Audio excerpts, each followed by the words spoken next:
O Natal mágico que conhecemos hoje foi criado por um homem, e isso aconteceu num dos períodos mais complicados da história. Século XIX, Londres, início da Revolução Industrial. A cidade vivia uma agitação nunca vista antes. Com o surgimento de fábricas e indústrias, havia multidões de operários nas ruas, gente trabalhando sem parar.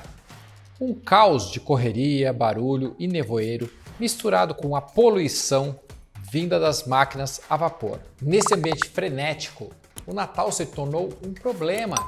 Num momento do ano que as empresas estavam precisando fazer o fechamento de caixas, de balanços, relatórios, ia ter que liberar as pessoas todas para comemorar um feriado?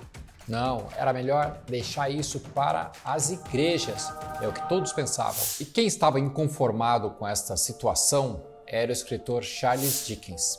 Ele lamentava o fato do Natal já ter perdido a importância que tinha tido antes e achava que era uma excelente oportunidade das pessoas desacelerarem um pouco, reunirem a família e praticarem um pouco de solidariedade.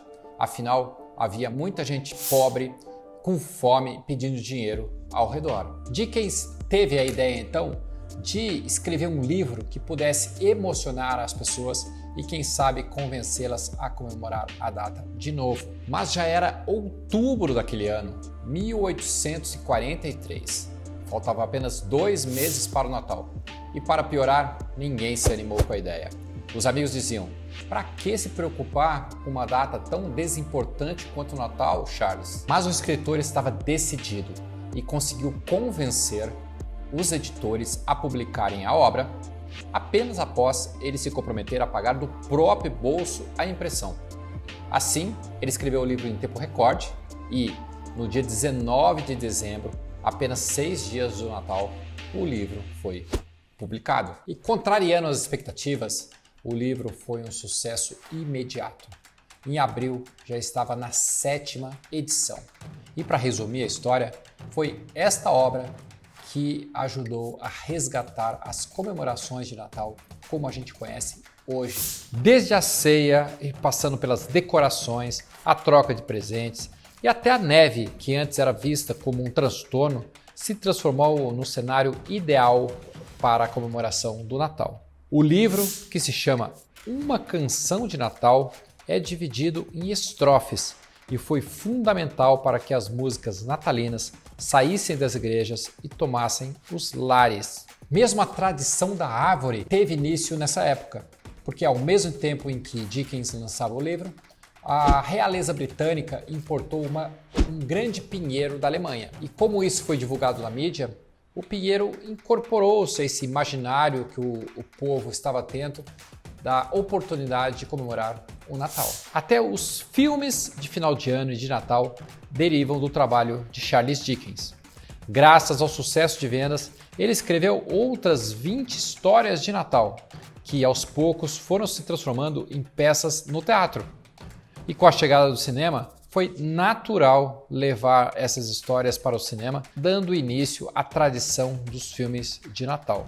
Eu acho incrível que uma mudança tão grande quanto essa tenha sido feita por um escritor insatisfeito em um livrinho com 100 e poucas páginas. E o que diz esse livro, afinal?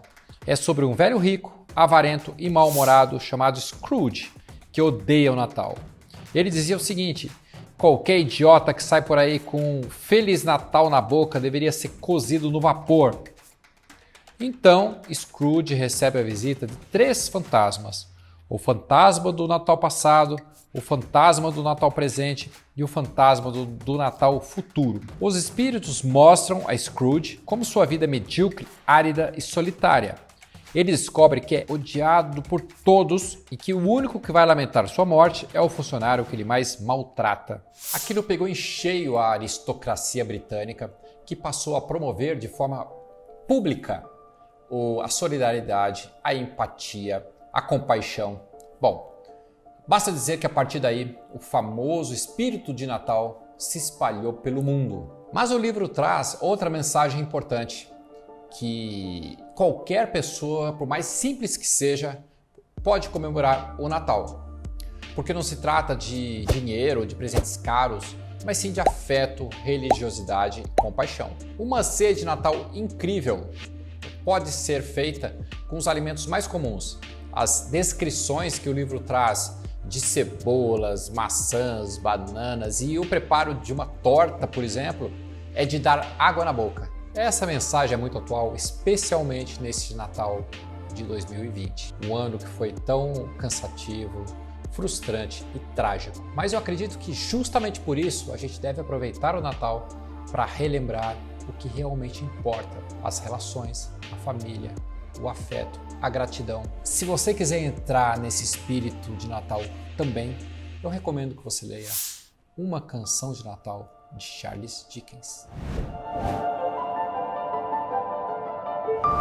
O que esse caso mostra é o poder do indivíduo, como às vezes uma única pessoa pode fazer a diferença. E para inspirar uma mudança, nada melhor do que os livros. Foi um livro que inspirou Charles Dickens a escrever Uma Canção de Natal. E se você olhar na história, você vai ver como as grandes mudanças, movimentos, revoluções surgiram a partir dos livros. Por isso, se você tem a ambição de fazer algo grande, o melhor lugar para você buscar inspiração é na literatura.